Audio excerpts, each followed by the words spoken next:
I was at CCA for a semester, but now I'm at Westhale University, which is a low residency program in Cambridge, Massachusetts. Not at all connected to the Bay. And I'm totally not single.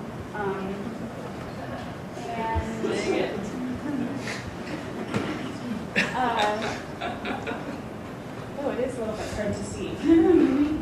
Yeah, a little louder. Can you hear me now? Yeah. Okay. It is a little bit hard to see it here. So this first poem is called Cardigans in February, and it's about Brooklyn.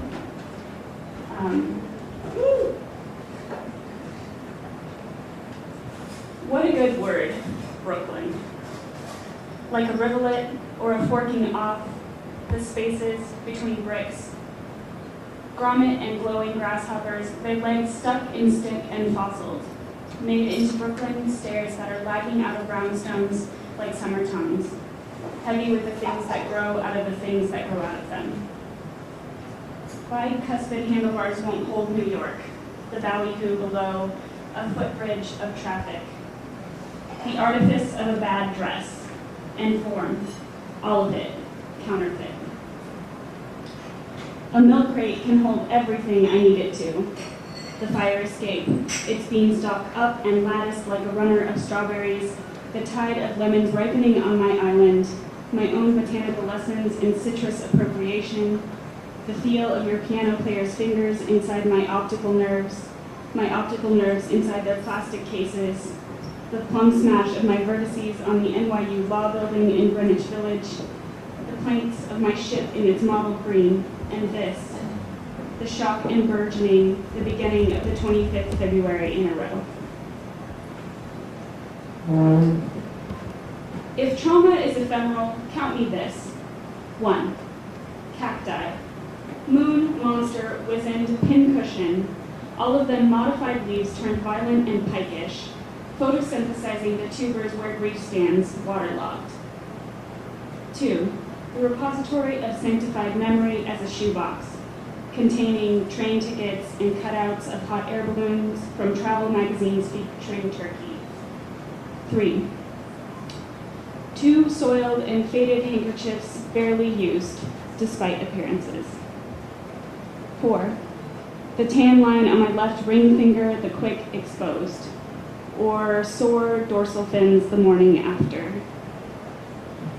5. An email I received while buying a sandwich in England, all red flags and dirigibles. 6. Aggression and dysphoria, archived alphabetically in this decimal system, BDSM and circumstance between them.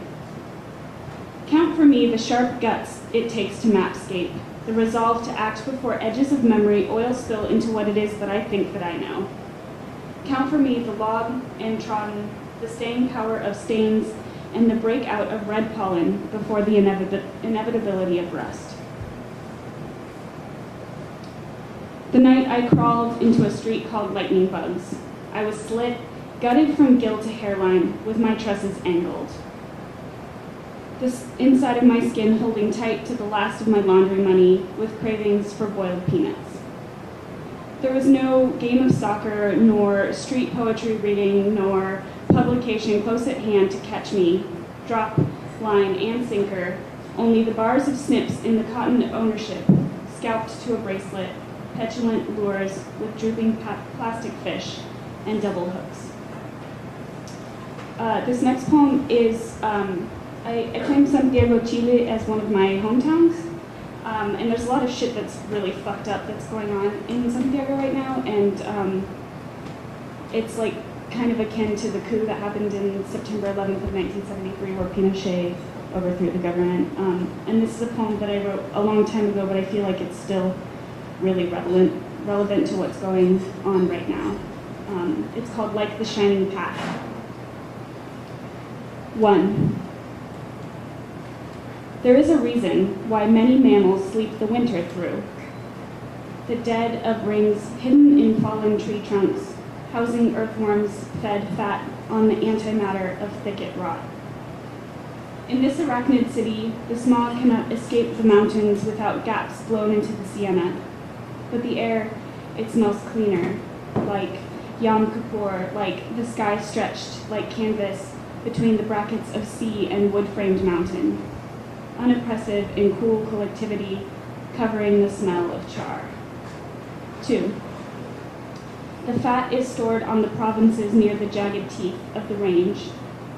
There is time for large elevenses with sea bass and condensed milk, no longer queued for black market consumption. The filtered roll of cigarette people calmly telling their daughters, eat lean and strive to afford foods you are calorically forbidden, that nothing will ever taste as good as skinny feels. 3. The university bathrooms are locked during lunchtime, so stop your retching. 5. Here, winter is a knife. No, winter is a gorilla wielding bayonets for leaves left dutifully untouched, sans September 11th, 1973, and the rocket blasts of temples presidented to smithereens over radio wires while enemies hibernate in thick coves overseas, marionetted one of our own, and shipped shapes of red scare to the city skinnier than all of the country's women. Revolution never tastes as good as dictatorship feels. 5.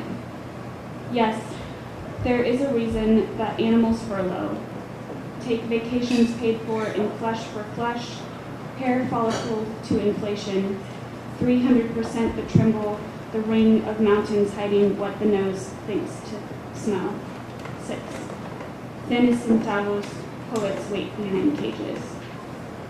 I'm going to end with a poem about sex. Sex and picket fences, because let's be real.